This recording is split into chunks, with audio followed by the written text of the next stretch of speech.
நாமத்தினால் உங்களுக்கு வாழ்த்துக்களை கொண்டு வருகிறோம். ஏசாயாவின் புஸ்தகம் அதனுடைய 64ஆம் அதிகாரம் 1 to 4 வசனங்களை நாம் வாசிக்கும் பொழுது வேதம் இப்படி சொல்கிறது, உமது நாமத்தை சத்துருக்களுக்கு தெரிய பண்ணுவதற்கும் ஜாதிகளுடைய சந்ததிக்கு முன் தத்தளிப்பதற்கும் தேவரே வானங்களை கிழித்து இறங்கி உருக்கும் அக்கினி எரியுமா போலவும் அக்கினி தண்ணீரை போல பொங்க பண்ணுமா போலவும் பர்வதங்கள் உமக்கு முன்பாக உருகும்படி செய்யும். அல்லேலூயா. தேவன் தம்முடைய குமாரனாகிய இயேசு கிறிஸ்துவின் மூலமாக உலகத்தில் பயங்கரமான காரியங்களை செய்ய வேண்டும் என்று விரும்புகிறார். தேவனுடைய பிள்ளைகளாக நாமும் தேவன் வல்லமையான காரியத்தை உலகத்திலே செய்ய வேண்டும் என்கிற ஆசை உடையவர்களாக இருக்க வேண்டும். இங்கே இந்த தீர்க்கதரிசி தேவனை நோக்கி ஜெபிக்கும் பொழுது அவர் இப்படி சொல்கிறார், உமது நாமத்தை சத்துருக்களுக்கு தெரியப்படுவதற்கு. பாருங்க, உலக சரித்திரத்தில் நம்முடைய தேவன் தம்முடைய நாமத்தை விளங்க பண்ணின பொழுது சத்துருக்களுடைய இருதயம் தண்ணீரை போல் கரைந்து போயிட்டு என்று வேதம் சொல்கிறார். அல்லேலூயா, அல்லேலூயா, அல்லேலூயா. தேவன் செய்த பயங்கரமான காரியங்களை, வல்லமையான காரியங்களை சத்துருக்கள் கேள்விப்பட்ட பொழுது அவர்களுக்கு திகிலும் பயமும் காரிருளும் அந்தகாரமும் அவர்களை பிடித்தது மட்டுமல்ல, இருதயம் தண்ணீரை போல் கரைந்து போயிற்று என்று நாம் பைபிளில் படிக்கிறோம். ஆகினால் என்ன செய்தார்கள்? தேவன் வல்லமையான காரியங்களை செய்தார். சத்துருக்கள் அதை பார்த்து பிரமித்து அடைந்து பயந்தார்கள். ஆனபடியால் தேவனுடைய ஜனங்களுக்கு அவர்கள் வழிவிட்டார்கள். தேவனுடைய ஜனங்களை பார்த்து பயந்தார்கள். இவ்வளவு பயங்கரமான தேவனுடைய பிள்ளைகளா இவர்கள்? இவருடைய தேவன் இவ்வளவு பயங்கரமானவர்களா என்று அந்த ஜனங்கள் பயந்து நடுங்கினார்கள். ஆகினால்தான் அவர் சொல்லுகிறார், உமது நாமத்தை சத்துருக்களுக்கு தெரியப்படுவதற்கும் ஜாதிகளுடைய சந்ததிக்கு முன்பாக தத்தளிப்பதற்கும். ஆண்டவர் என்ன செய்ய வேண்டுமா? வானங்களை கிழித்து இறங்கி உருக்கும் அக்கினி எரியுமாய் போல அக்கினி தண்ணீரை பொங்க பண்ணுமா போலவும் பர்வதங்களுக்கு முன்பாக உருகும்படி செய்யும். ஒரு அக்கினி எப்படி உருக்குகிறதோ அவ்வளவு வல்லமையோடு கூட நீர் வானங்களை திறந்து இறங்கும் என்று அவர் தேவனை நோக்கி விண்ணப்பம் பண்ணுகிறார். இந்த நாட்களில் தேவனுடைய இப்படிப்பட்ட பயங்கரமான கிரியைகள் இந்தியாவில் உலகத்தில் எல்லா நாடுகளிலும் நடக்க வேண்டும். அப்படி நடக்கும் பொழுதுதான் கிறிஸ்துவம் என்ன, கிறிஸ்துவன் யார், கிறிஸ்து யார், கிறிஸ்துவனுடைய தேவன் யார் என்பதை இந்த உலகம் கண்டுகொள்ளும். அப்படி இல்லாமல் இருந்தால் சகோதரர் டிஎஸ் தினகரன் அடிக்கடி சொல்வார், the normal Christian life, சும்மா ஒரு கிறிஸ்துவ வாழ்க்கை வாழ்கிறதுனால தேவனுக்கும் பிரயோஜனம் இல்லை, நமக்கும் பிரயோஜனம் இல்லை, உலகத்துக்கும் பிரயோஜனம் இல்லை. அல்லேலூயா. இந்த உலகத்தில் இருக்கிற கிறிஸ்தவர்கள் 90% பேர் அப்படிப்பட்ட வாழ்க்கை வாழ்கிறவர்கள் தான். நான் ஏற்கனவே சொல்லி இருக்கிறேன், கிறிஸ்தவம் என்பது கத்தோலிக்க கிறிஸ்தவம் தான். உலக ஜனத்தொகையில கிறிஸ்தவத்தில் 90% கத்தோலிக்க கிறிஸ்தவர்கள் தான். அங்கே தேவன் தம்முடைய நாமத்தை மகிமைப்படுத்த முடிகிறதா இல்லையா என்பதை உலகம் அறிகிறது. ஆனால் இந்த ரட்சிக்கப்படுகிற விசுவாச கூட்டம், பரிசுத்த ஆவியினால் நிரம்பின கூட்டம், ஜெபிக்கிற அந்த ஜனங்கள், இவர்களுக்குள் தேவன் வைத்திருக்கிற அந்த அக்கினி, அந்த தீயானது மற்ற எந்த சபைக்காரர்களை பார்க்கிலும் அதிகமாய் பற்றி எரிந்து கொண்டிருக்கிறது. அப்படி பற்றி எரியும் பொழுது இவனால் அதை அடக்கிக் கொள்ள முடிகிறது. ஜெபித்து ஜெபித்து ஜெபித்து கடைசியில் சொல்ற, ஆண்டவரே போதும், நீ இனி பொறுமையாக இருக்க வேண்டாம், ஜாதிகளுடைய நாமத்தை அறியும்படிக்கு, உம்முடைய சத்துருக்கள் நீர் யார் என்பதை அறியும்படிக்கு வானத்தை கிழித்து இறங்கி வாரும், உம்முடைய அக்கினியினால் பர்வதங்கள் உருகுமா போல எழுதப்பட்டிருக்கிறது. அல்லேலூயா, அல்லேலூயா. தண்ணீர் எப்படி தீயிலே கொதித்து திளதென்று கொதிக்கிறதோ, பர்வதங்கள் எப்படி உருகிறதோ, அதுபோல வானங்களை கிழித்து நீர் உம்முடைய அக்கினியோடு இறங்கி வாரும் என்று அவர் தேவனை நோக்கி விண்ணப்பம் பண்ணுகிறார். அல்லேலூயா. இந்த நாட்களில் இப்படிப்பட்ட சம்பவங்கள் உலகத்தில் உண்டாகும். இந்த கொரோனா காலத்தில் நீங்க ஜூம்ல எல்லாம் இப்ப ஜெபம் பண்ணுகிறவங்களுக்கு தெரியும் ஜெபம் எவ்வளவு அருமையானது, ஜெபம் எவ்வளவு பவர்ஃபுல் ஆனது, ஜெபம் எவ்வளவு இன்ட்ரெஸ்டிங் ஆனது, ஜெபம் எவ்வளவு தூரத்திற்கு ஆவியை பலப்படுத்துகிறது, ஜெபம் எவ்வளவு தூரத்திற்கு கிரியை செய்கிறது, ஜெபம் எவ்வளவு தூரத்திற்கு மனிதனுடைய ஆத்மாவுக்குள் ஒரு பெரிய தேவனுடைய அக்கினியை வல்லமையை கொண்டு வருகிறது என்பதை இந்த காலத்துல ஜூம்ல ஜெபம் பண்ணின வாலிப பிள்ளைகள், ஆன்லைன்ல ஜெபம் பண்ணின வாலிப பிள்ளைகள், கூடியிருந்து வீட்டில் ஜெபம் பண்ணினவர்களுக்கு தெரியும். இந்த ஜெபத்தை தான் ரட்சிக்கப்பட்ட நாள்ல இருந்து எல்லா நாளும் பண்ணி கொண்டு இருக்கிறேன். அல்லேலூயா. ஒரு குறிப்பிட்ட நாளுக்கு என்று ஒரு குறிப்பிட்ட காலத்துக்கு என்று ஜெபம் இல்லை. எல்லா காலங்களிலும் எல்லா நாட்களிலும் சுகம் இருந்தாலும் சுகம் இல்லாவிட்டாலும் சமயம் வாய்த்தாலும் சமயம் வாய்க்காவிட்டாலும் தேவ சமூகத்திற்கு சென்று தேவனை நோக்கி இடைவிடாமல் முறையிட்டு ஜெபிக்கிறபடியால் தேவனுடைய அநேக அற்புதங்களை ஜனங்களுக்குள் நாம் உருவாக்கி கொண்டிருக்கிறோம். இயேசு சொன்னார், நீங்கள் புறப்பட்டு போய் சர்வ சிருஷ்டிக்கும் சுவிசேஷத்தை பிரசங்கிங்கள், பிதாகுமாரன் பரிசுத்தாவின் நாமத்தில் ஞானஸ்நானம் கொடுங்கள், நான் உங்களுக்கு போதித்த எல்லாவற்றையும் போதியுங்கள், பிசாசுகளை துரத்துங்கள், வியாதிஸ்தரை குணமாக்குங்கள், குஷ்டரோகிகளை சுத்தம் பண்ணுங்கள், மரித்தோரை எழுப்புங்கள். அப்ப ஜெபிக்கும் பொழுது நீங்க இவ்வளவு காலம் ஆண்டவரை அப்படி செய்யும் இப்படி செய்யும் என்று ஜெபித்துக் கொண்டிருப்பீங்க. இப்ப அந்த ஜெபத்தினுடைய அடுத்த படிக்கு நேராக கடந்து வருவீங்க. அந்த படியில கடந்து வரும்போது என்னாகும் என்று சொன்னால், ஆண்டவரே வானத்தை கிழித்து இறங்கி தண்ணீரை திளைக்க பண்ணுவது போல, பர்வதங்களை உருக பண்ணுவது போல அக்கினியோடு கூட வானத்தை கிழித்து இறங்கி என் மேல வந்தாக்கும். எங்கெல்லாம் ஜனங்கள் அப்படி ஜெபித்தார்களோ, சமீபத்தில் ஒருவர் கேட்டார், நாம் போராடித்தான் ஜெபிக்க வேண்டுமா? தேவனத்தில் பெற வேண்டுமானால் போராடித்தான் ஜெபிக்க வேண்டும். போராடி ஜெபிக்கிறதுனால் தேவனத்திலிருந்து நாம் பெற்றுக் கொள்கிறதில்லை. போராடி ஜெபிப்பது என்பது ஒரு மனுஷனுடைய ஆத்மாவில் தீஷ்ணதை, அதாவது எரிகிறது போல ஒரு எரிவோடு கூட அவர் இதை நான் பெற்றே ஆக வேண்டும் என்கிற உணர்வோடு கூட அவர் ஜெபிக்கிறார் என்பதை தேவன் அறியும்படிக்குத்தான் நாம் போராடுகிறோம். ஒன்று எனக்கு கிடைத்தே ஆக வேண்டும் என்கிற ஒரு குழந்தை கடைசி வரை அழுது உருண்டு பிறண்டு என்னென்ன செய்ய முடியுமோ எல்லாம் செய்து அதை பேர் பெற்றுக் கொடுக்கிறது. ஆனால் பாதியில் நிறுத்தினா நாமளும் கொடுக்க மாட்டோம்.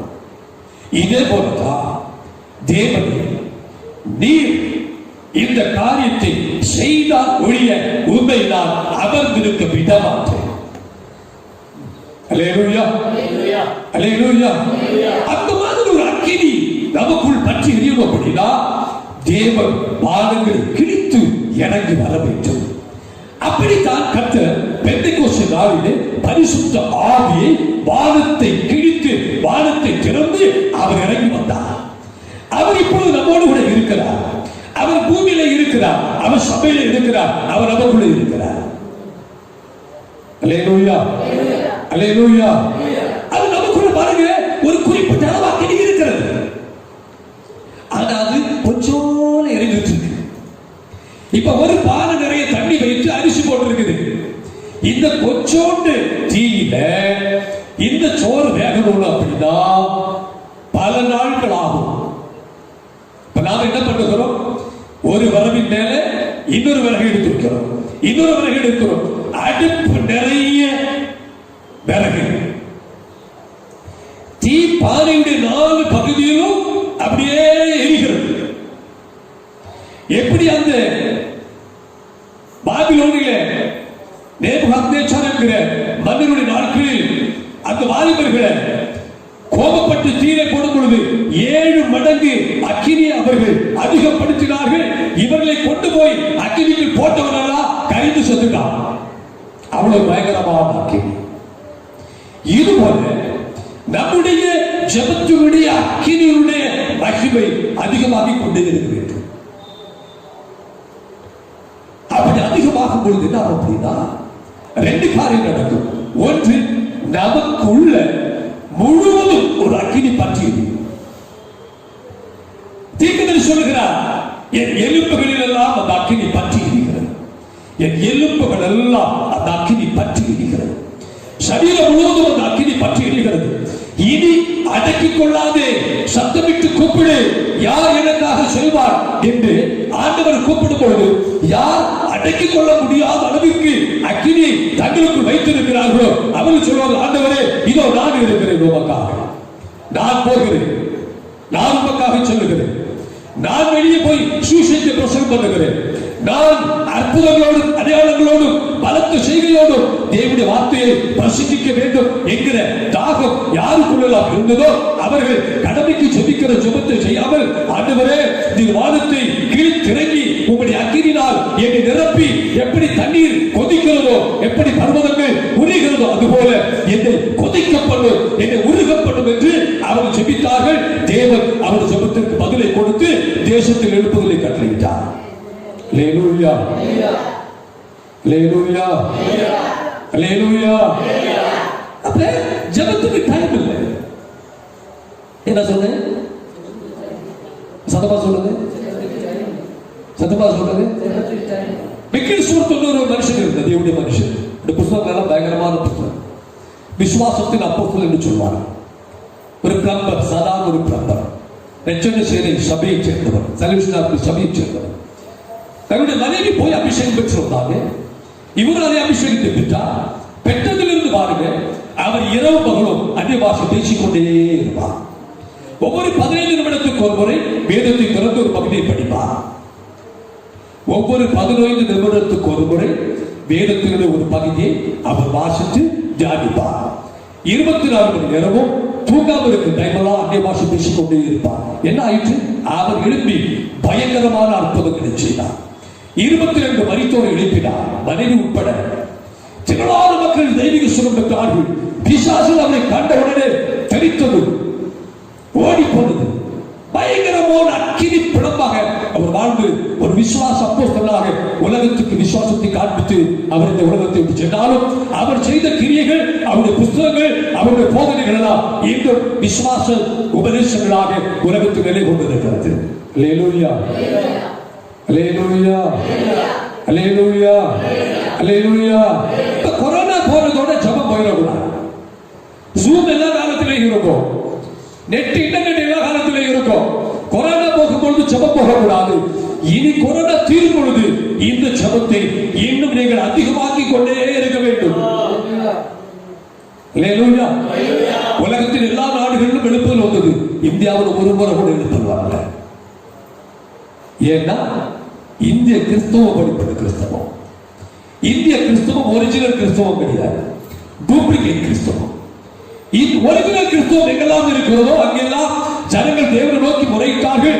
தேவன் வானத்தை கிழித்து இறங்கி அங்கே அக்கினியை போட்டார். இந்தியாவில் 2000 வருஷத்துல ஒரு முறை கூட எழுப்புதல் வரவே இல்லை. ஏன் அப்படின்னா இந்த இவர்களுக்குள் போடப்பட்ட அக்கினி இந்த தண்ணீரை கொதிக்க வைத்து ஆவியாக மாற்றல, சூடுதான் இருக்குது. அதனால என்ன இருக்குது? பணத்தை கண்டா பணத்தோட ஒட்டிடுவான், சபை பணத்தை கண்டா சபை பணத்தோட ஒட்டிடுவான், உண்டியலை கண்டா உண்டியலோட ஒட்டிடுவான். நான் சொன்னேன்ல, மற்ற மதக்காரன் உண்டியல இருக்கிறத தூக்கிட்டு போவான், கிறிஸ்தவ உண்டியலை தூக்கிட்டு போயிடுவான். எவ்வளவு அநியாயங்கள் பண்ணுகிறார். சாதிவரி இந்தியாவில் கிறிஸ்தவம் எழுப்பாதற்கு மிக முக்கியமான காரணம் சாதிவரி. ஒன்றிலே நீ ஜாதியாயிரு அல்லது தேவனுடைய பிள்ளையாயிரு, இரண்டாக இருக்கவே முடியாது. இது ஏன் தமிழ்நாட்டில் கன்னியாகுமரியில், திருநெல்வேலி, விருதுநகர், தூத்துக்குடி மாவட்டத்தில் இருக்கிற மக்கள் மத்தியில் தான் ஜாதி வரி கடுமையாக இருக்கிறது. இந்தியாவின் எந்த பகுதியிலும் ஜாதி இல்லை கிறிஸ்தவர்களுக்குள்ள. பெங்களூர்ல ஜாதி இல்லை, வட இந்தியா முழுவதும் போகிறேன் அவங்க சபையில ஜாதி பத்தி கல்யாணம் பண்ணுகிறது இல்ல. இந்த தூத்துக்குடி விருதுநகர் இந்த மாவட்டத்தில் இருக்கிற பிரதானமான ஜனங்களுக்குள் ஜாதி வரி கடுமையாக இருக்கிறது. இந்த ஜாதி வரி ஏன் இருக்குது அப்படின்னா, இந்த ஜாதி வரிய உங்களுக்குள் வந்த அக்கினி இன்னும் பொசுக்கல. அல்லேலூயா. ஜாதி வரி ஒரு பாவம் என்று தோணல, ஜாதி வரி ஒரு கொடுமை என்று தோணல. பாருங்க, ஒரு மனுஷன் ஜாதி வரியனாக இருந்தால் இனி ஒருவரை அவனால் இருதயபூர்வமாய் நேசிக்க முடியாது. அல்லேலூயா. அல்லேலூயா. அவன் ஏதோ ரீதியில் அவனை தாழ்மைப்படுத்துகிறான். அவன் தேவனுடைய சாயலின்படி சிருஷ்டிக்கப்பட்டிருக்கிறான். உலகத்தில் 250க்கும் மேற்பட்ட அங்கீகரிக்கப்பட்ட நாடுகள்ல சாதி இல்ல. ஏன் இந்தியாவில் மட்டும் வச்சிருக்கிறீங்க? சாதி கொண்டு வந்தது இந்து மதம். இந்து மதத்தினுடைய முக்கியமான முதுகெலும்பு சாதி. சங்கராச்சாரியர் இப்படி சொன்னார், இந்து மதத்தின் முதுகெலும்பே சாதிதான். ஆகையால் சாதி ஒழிக்கப்பட்டால் இந்து மதம் ஒழித்துவிடும். நீங்க இதை ஒழிக்க பாக்குறீங்க, இதை பிடிச்சு வச்சுக்கிறீங்க அப்படின்னா எது ஒழியணும் அது ஒழியாது. சங்கராச்சாரியர் இப்படி சொன்னார், கிறிஸ்தவர்களில் அநேக நம்முடைய பிள்ளைகள் இந்துக்கள் கிறிஸ்தவர்களாக மாறிக்கொண்டிருக்கிறார்கள். ஆனால் அவர்கள் கிறிஸ்தவர்கள் அல்ல, அவர்கள் சாதி பார்க்கும் வரையிலும் அங்கிருந்தாலும் நம்முடையவர்களே அப்படின்னு சங்கராச்சாரியர் சொல்லி இருக்கிறார். இதுக்கு மேல என்ன வேணும்? இதுக்கு மேல என்ன வேணும்? அவன் இந்து மதத்திலிருந்து கிறிஸ்தவ மதத்துக்கு போனாலோ அங்க போய் அவன் சாதி பார்க்கிறபடியால அவன் கிறிஸ்துவுக்குரியவன் அல்ல, நம்முடையவர்கள் என்று மார்பற்றி சங்கராச்சாரியர் சொல்லுகிறார். அப்படின்னா கிறிஸ்தவன் எவ்வளவு வைக்கப்பட வேண்டும், எவ்வளவு வைக்கப்பட வேண்டும். இந்த பரிசுத்தாவை பெற்ற பிறகு, இந்த அக்கினி நமக்குள் போன பிறகு சாதிவரி மாறல்ல. அவன் சாகிற வரைக்கும் ஊழியக்காரை சாதிவரியனாக இருக்கிறார். அந்த சபைக்கு போகிற விசுவாசி சாதிவரியனாக இருக்கிறார்கள். சாதி பார்த்து எல்லாவற்றையும் செய்கிறார்கள். சாதி பார்த்து தாங்கள் உயர்ந்தோர் என்றோ தாழ்ந்தோர் என்றோ சொல்கிறார்கள் என்று சொன்னால் இவங்களுக்குள்ள இந்த தேவனுடைய அக்கினி பற்றி எறியவும் இல்லை, இந்த அக்கினி அவர்களுக்குள் கிரி செய்யவும் இல்லை என்று அர்த்தம். அல்லேலூயா. அல்லேலூயா. அல்லேலூயா. 2000 வருஷத்துல ஒரு கிறிஸ்தவன் எழுப்பி சாதிக்கு எதிராக பயங்கரமாக போராடினதில்லை. ஆனா ஒரு நாத்திகன் பெரியார் எழுப்பி இந்த தேசத்தில் ஜாதிக்கு எதிராக பெரும் போராட்டங்களை நடத்தினார். ஒரு நாத்திகன், தேவனுடைய நம்பிக்கை இல்லாத ஒரு நாத்திகன் இந்தியாவில் நடத்தப்பட்ட போராட்டங்கள் நிமித்தமாக திரளான ஜனங்கள், தாழ்த்தப்பட்ட பழங்குடி ஜனங்களுக்கு பெரிய விடுதலை உண்டாயிற்று இந்த நூற்றாண்டில். ஆனால் இந்த இயேசு கிறிஸ்துவை ஏற்றுக்கொண்டு பாவ மன்னிப்பை பெற்று பரிசுத்தாவின் அபிஷேகத்தை பெற்று இந்த அக்கினியை பெற்ற மக்களுக்குள்ள யாருமே சாதிவதிக்கு எதிராக பகிரங்கமாக எழும்பவே இல்லை. ஏன்னா இவனே சாதிக்கு எதிராக இருக்கிறார். இவன் எப்படி சாதிக்கு எதிராக இருக்க முடியும்? ஆகிராந்து தீர்க்கதரிசி போல ஒரு கூட்டம் ஜனங்கள் தேவனோடு போராட வேண்டும். ஆண்டவரே, நீ வானங்களை கிழித்து இறங்கி உம்முடைய உருக்குகிற அக்கினியோடு இறங்கி வாரும். எங்கள் சபைகளில் எங்கள் ஊழியங்களில் இருக்கிற கிறிஸ்தவர்களுக்குள்ளே நீ பற்றி எறிய வேண்டும். அல்லேலூயா. அல்லேலூயா.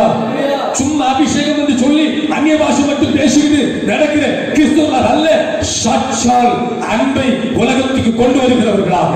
கிறிஸ்தவர்களே ஒருவருக்கு ஒருவர் அன்பில்லாதவர்களாக இருந்தால் உலகத்துக்கு எப்படி அன்பை கொண்டு செல்ல முடியும்? கிறிஸ்தவர்களே ஜாதி பார்க்கும் பொழுது உலகத்துக்கு எப்படி சமத்துவத்தை கொண்டு செல்ல முடியும்? எப்படி யூதர் என்றும் இல்லை, கிரேக்கர் என்றும் இல்லை, கிறிஸ்துக்கள் எல்லாரும் ஒன்றாக இருக்கிறோம். ஒரு கிறிஸ்துக்குள் இருந்தால் அவன் புது சிருஷ்டியாக இருக்கிறார், பழையவர்கள் எல்லாம் ஒழிந்து போயின என்று சொல்லுகிற இந்த சத்தியத்தை எந்த சாதி வரியனோ உலகத்துக்கு கொண்டு செல்ல முடியாது. அல்லேலூயா. ஆகையினால் தேவன் இந்த நாட்களில் வானத்தை கிழித்திறங்கி தம்முடைய அக்கினியினால் சபையை பரிசுத்தமாக்க வேண்டும்.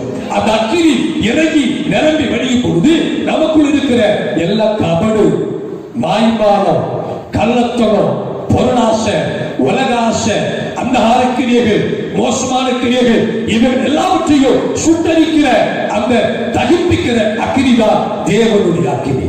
அல்லேலூயா. அல்லேலூயா. அல்லேலூயா. அல்லேலூயா. அல்லேலூயா. அப்ப நாம ஜெபிக்கணும். நாம ஜெபிக்கும் பொழுது ஆண்டவரே உம்முடைய அக்கினி என் வாழ்க்கைக்குள் கடந்து வந்து எனக்குள்ள உம்முடைய வசனத்துக்கு விரோதமாக இருக்கிற எல்லாவற்றையும் எரித்து சாம்பலாக்கி விட வேண்டும் என்று சொல்லிக்கிறேன். அதை பொறுத்துக் கொள்ள முடியாது. தேவன் அதை பொறுத்துக் கொள்ள மாட்டார். நாமும் அதை பொறுத்துக் கொள்ளக்கூடாது. அல்லேலூயா. எந்த அநியாயமானாலும் சரி, அக்கிரமமானாலும் சரி, தீமையானாலும் சரி, பொல்லாப்பானாலும் சரி, நான் நேரமே உங்களிடத்தில் சொன்னது போல இயேசு கிறிஸ்துவனுடைய சாயலுக்கு ஒப்பானதற்கு எதிரான ஒன்றையும் நாம லெகுவாக சாந்தமாக எடுத்துக் கொள்ளவே கூடாது. அவைகளை சி என்று இகழ்ந்து நம்மை விட்டு அப்புறப்படுத்தி நம்மை பரிசுத்தப்படுத்திக் கொள்ள வேண்டும். அல்லேலூயா, அல்லேலூயா. திரும்ப சொல்லுகிறார், நாங்கள் எதிர்பார்த்திராத பயங்கரமான காரியங்களை நீர் செய்த பொழுது நீர் இறங்கினீர். இஸ்ரவேல் ஜனங்கள் மத்தியில் தேவன் எப்படிப்பட்ட காரியங்களை செய்தார்? உலக சரித்திரத்தில் எந்த மதத்தில் இப்படிப்பட்ட காரியம் நடந்ததில்லை. பயங்கரமான காரியங்களை செய்தார். எங்கிட்ட கேட்ட அன்னைக்கு ஈஸ்டர்ன் கண்ட்ரிஸ் நடுங்கி போகத்தக்கதாக காரியங்களை செய்தார். ஒரு தேசத்துல ஒரு கடலை ரெண்டா பிரிந்தா உலகம் வெளியில் அந்த செய்தி போகாம இருக்குமா? அன்றைக்கு உலகம் முழுவதிலும் அந்த செய்தி போயிருக்கும். உலகம் முழுவதும் அவர் வனாந்திரத்தில் வந்து ஜனங்களுக்கு காடை மன்னாவை கொடுத்தது சுத்தி இருக்கிற எல்லா தேசங்களும் அறிந்து ஆச்சரியப்பட்டு அவங்களுக்குள்ள மட்டும்தான் சொல்லுவாங்க, அது எல்லையை கடந்து உலகம் எங்கிலும் போயிருக்கும். அல்லேலூயா. கர்த்தராகிய இயேசு கிறிஸ்து இங்கே சொல்லப்பட்டிருக்கிற இந்த அக்கினியோடு இறங்கி வந்தார். வேதம் சொல்லுகிறது, அவருடைய அந்த அக்கினி வியாதிசனை குணமாக்கியது. அல்லேலூயா. என் சபையில வியாதிப்பட்டு ஒருத்தர் இருக்கிறாங்க, அவங்களை குணமாக்க என்னால முடியலன்னா நான் வெட்கப்படுகிறேன். தேவனுக்கு முன்பாக நான் வெட்கப்படுகிறேன். சபைக்கு முன்பாக நான் வெட்கப்படுகிறேன். ஏன்னா இயேசு போல அந்த வியாதி எந்த வியாதியாக இருந்தாலும் நான் குணமாக்கி ஆக வேண்டும். அல்லேலூயா. நான் அதற்காக தேவ சமூகத்திலே போராடுகிறேன். ஆண்டவரே, என் சபையில எந்த ஒரு வியாதியாக இருந்தாலும் ஒருவர் வியாதியோடு என்னிடத்தில் வந்தா அந்த வியாதியை குணமாக்கும்படிக்கு உங்களுடைய அக்கினி எனக்குள்ள எரிந்து கொண்டே இருக்கிறது. அல்லேலூயா, அல்லேலூயா. ஒரு பிசாசு பிடித்தவன் வந்தா அந்த பிசாசை நான் தொட்ட முடியல அப்படி சொல்லக்கூடாது. அந்த பிசாசை நான் துரத்தி ஆக வேண்டும். தேவனுடைய அக்கினி எனக்குள் அவ்வளவு வல்லமையாக எரிந்து கொண்டிருக்க வேண்டும். ஆனால் நான் இந்த அக்கினியை அணையாதபடிக்கு இரவு பகலும் சமயம் வாய்த்தாலும் வாய்க்காவிட்டாலும் செபிக்க வேண்டும். தேவ சமூகத்தை தேட வேண்டும். ஆண்டவரே, தண்ணீரை திளைக்க பண்ணுகிறது போல என்னை திளைக்க பண்ணும். என் இருதயத்தில் உங்களுடைய அக்கினி கொழுந்து விட்டு எரியும்படி செய்யும் என்கிற அந்த ஜெபம் நம்முடைய உள்ளங்களை விட்டு ஒருபோது மாறி போகக்கூடாது. அல்லேலூயா, அல்லேலூயா. நாங்கள் எதிர்பார்க்கிறாத பயங்கரமான காரியங்களை நீர் செய்த பொழுது நீர் இறங்கினீர். உங்களுடைய சந்நிதியில் பர்வதங்கள் உருகி போய் தேவன் சீனாய் மலையில் இறங்கினார். வேதம் சொல்வது பர்வதங்கள் உருகிற்று. பர்வதங்கள் துள்ளினது, ஆட்டுக்கடாக்களை போல் துள்ளினது. தேவன் அக்கினியோடு இறங்கி வந்தார். அவர் தம்முடைய ஜனத்திற்கு பிரபலத்தை கொடுக்கும் பொழுது அக்கினியினால் எழுதினார். வேதத்தில் சொல்லப்பட்டிருக்கிற படைப்பாட்டின் பிரமாணங்கள் அக்கினியினால் எழுதப்பட்ட பிரமாணங்கள். தேவன் தம்முடைய சொந்த விரலினாலே அக்கினி மூலமாய் எழுதி உருவாக்கப்பட்ட கற்பனைகளை கர்த்தர் ஜனத்திற்கு கொடுத்தார். தேவன் எங்கே பயங்கரமான கிரியைகளை செய்கிறாரோ அங்கெல்லாம் தேவன் அக்கினியோடு இறங்கி வந்தார் என்று பார்க்கிறோம். அல்லேலூயா. இஸ்ரவேல் ஜனத்தை அவர் பாதுகாக்கும் பொழுது வனாந்திரத்திலே அக்கினிமயமான அக்கினி தூள் பில்லர் ஆஃப் ஃபயர் அவர்களுக்கு உண்டாக போய் கொண்டிருக்கிறது. இன்னைக்கு நாம் பாதுகாக்கப்பட்டு இருக்கிறோம். இதுவரைக்கும் காரணம் நம்முடைய கண்களுக்கு புலப்படாத ஒரு தேவனுடைய அக்கினி நமக்கு முன்பாக கண்டிப்பாக போய்கொண்டுதான் இருந்தது. அல்லேலூயா. நாம் எல்லாரும் வீட்டுக்குள்ள அடங்கியெல்லாம் கிடக்கல. எல்லா இடத்துக்கும் போனோம் இல்லையா? எல்லா இடத்துக்கும் போனோம். கொரோனா இருக்கிற எத்தனை வீடுகளுக்கு போனோம். கொரோனா பேஷண்ட்டுக்கு சீக்கிரம் கொடுத்திருக்கிறோம். கொரோனா பேஷண்ட் கொண்டு போய் ஆஸ்பத்திரி குடும்பத்தில் சேர்த்து இருக்கிறோம். நாம போன கடைகள், நாம போன மால், நாம போன ஆஸ்பத்திரி, எல்லா இடங்களிலும் கொரோனா இருக்கத்தான் செய்தது. அது யாரையோ பிடிச்சது, நம்ம பிடிக்கல. அல்லேலூயா. ஏனென்றால் அந்த அக்கினிமயமானது மோசேக்கு அந்த உச்சரியில தரிசனமான அக்கினிமயமான யெகோவா தேவன் நம்மோடு கூட இருக்கிறார். அவர் நமக்கு கொடுத்திருக்கிற அக்கினி இந்த கிருமிகளை, இந்த வியாதிகளை பட்சித்து போடத்தக்கதான பயங்கரமான அந்த அக்கினி நமக்குள்ள தேவன் வைத்திருக்கிறார். அல்லேலூயா, அல்லேலூயா. ஆகையினால்தான் உபவாசத்தினாலும் ஜெபத்தினாலும் உங்கள் தேவனை, உங்கள் கடவுளை தேடுங்கள் என்று அந்த சவுதி அரேபியாவின் ராஜா அந்த ஜனங்களை பார்த்து கேட்க காரணம், உபவாசித்து ஜெபிக்கும் பொழுது அங்கே தேவன் அக்கினிமயமாய் இறங்கி வருகிறார். அல்லேலூயா. நாம எதிர்பார்க்கிறார் பயங்கரமான காரியங்கள் எல்லாம் தேவனிடத்தில் இருக்கிறது. அல்லேலூயா. அந்த பயங்கரமான காரியங்களை தேவன் இந்த கடைசி காலத்தில் செய்ய போகிறார். இந்த உலகம் பாருங்க, இவ்வளவு காலமும் சுகமாக்கும் வரங்களை பார்த்து இருக்கிறது, பிசாசுகளை துரத்துவதை பார்த்து இருக்கிறது, ஆத்தும ஆதாயத்தை பார்த்து இருக்கிறது, சபையில தேவ பிரசனத்தை பார்த்து இருக்கிறது. ஆனா ஒன்றே ஒன்று, தேவனுடைய மெய்யான பிரசனத்தை இதுவரையிலும் பார்க்கல. அல்லேலூயா, அல்லேலூயா. தேவனுடைய அந்த வல்லமை, அந்த அக்கினி இறங்கி வரும் பொழுது இன்றைக்கு இருக்கிற கிறிஸ்தவ வாழ்க்கை இப்படியாக இருக்காது. இன்றைக்கு இருக்கிற கிறிஸ்தவ குடும்பங்கள் இப்படியாக இருக்காது. உலகமே இப்படியாக இருக்காது. அவருடைய அக்கினி முழு உலகத்தையும் எரித்து சாம்பலாக்கும். முழு உலகத்தின் பாவத்தை, அக்கிரமத்தை, பிசாசின் கிரியை எரித்து சாம்பலாக்குகிற வல்லமையோடு கூட உலகத்தில் இறங்கத்தான் போகிறது. அல்லேலூயா. சார்ல்ஸ் ஃபின்யூ என்ற ஒரு மனுஷன் இங்கிலாந்து தேசத்தில் இருந்தார். ஒரு வாலிப அட்வொகேட், வக்கீல்.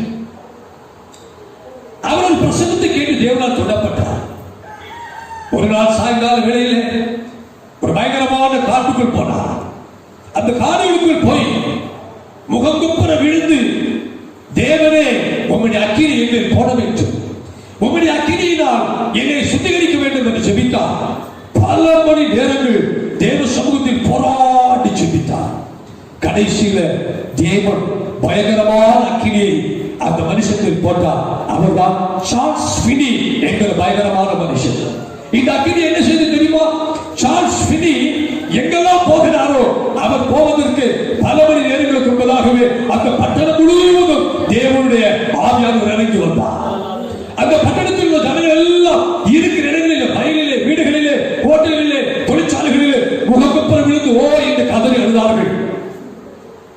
சார்ல்ஸ் ஃபினி ஒரு பட்டணத்தின் வழியாக செல்லும் பொழுதெல்லாம் என்ன நடந்தது? தேவனுடைய ஆவியானவர் அந்த பட்டணம் முழுவதையும் நிரப்பினார். அல்லேலூயா. முழு பட்டணத்தையும் அவர் பம்பாய் வழியா கடந்து போனா பம்பாய் பட்டணம் முழுசும் தேவன் அக்கினி இறங்கிவிட்டது.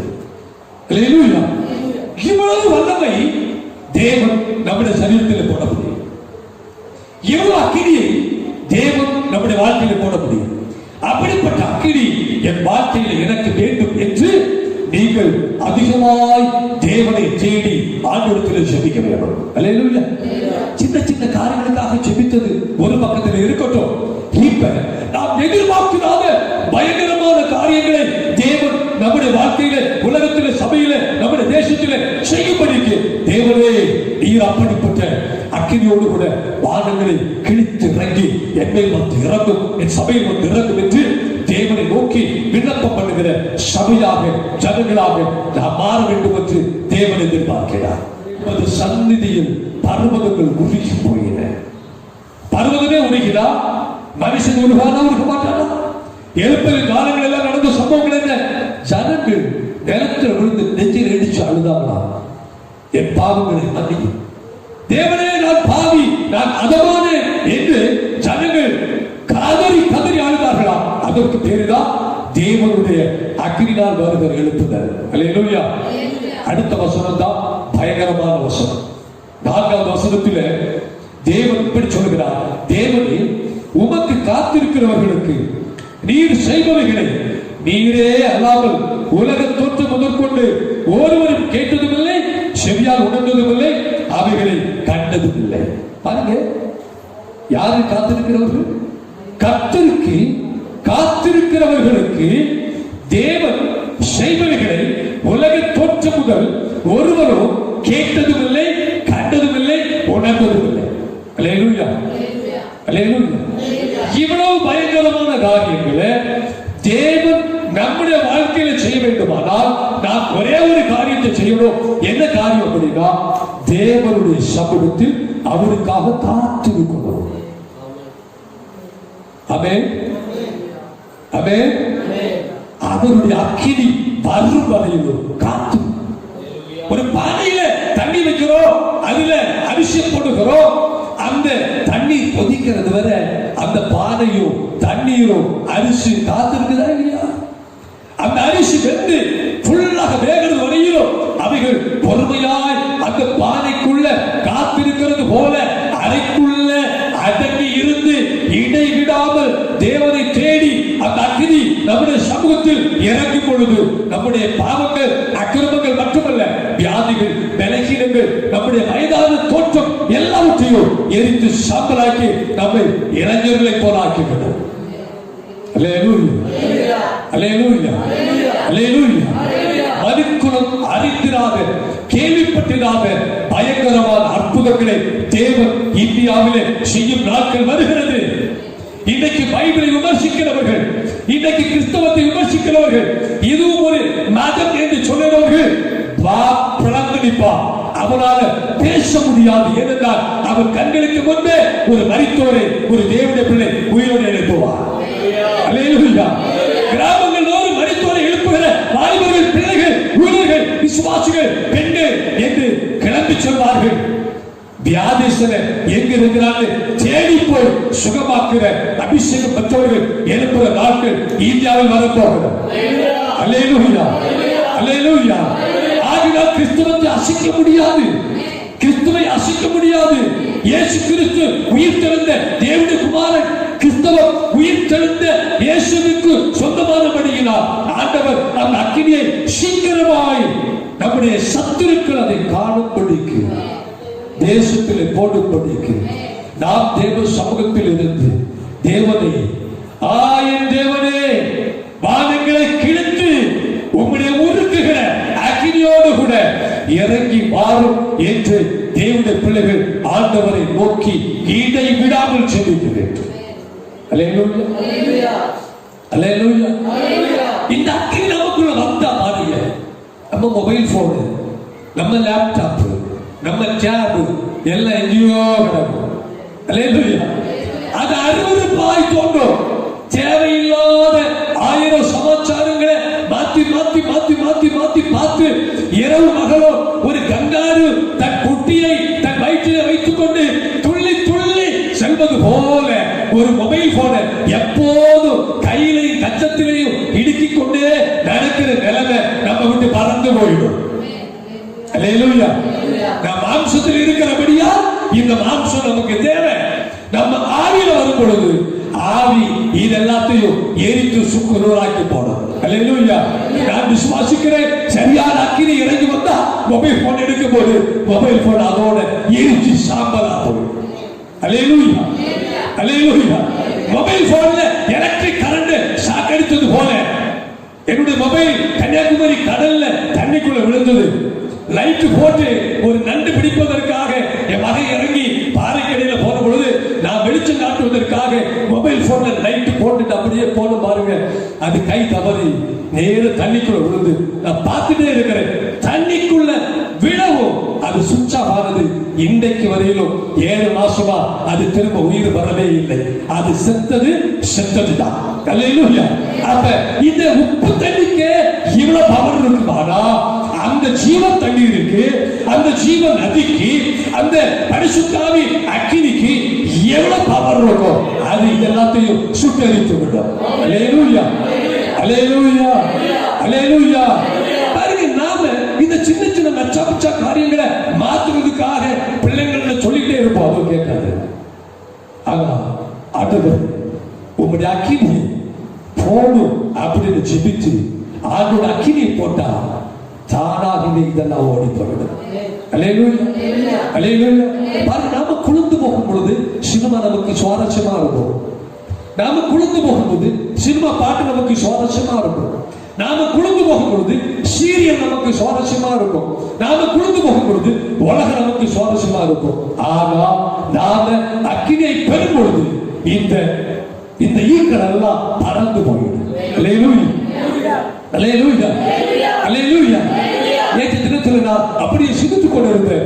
இந்த உலகத்தில் பெரியவர்களாக இருந்து பெரிய காரியங்களை சாதித்து கிறிஸ்துவை பெறாமல் மரித்து நரகத்துக்கு போவதை பார்க்கிறோம்.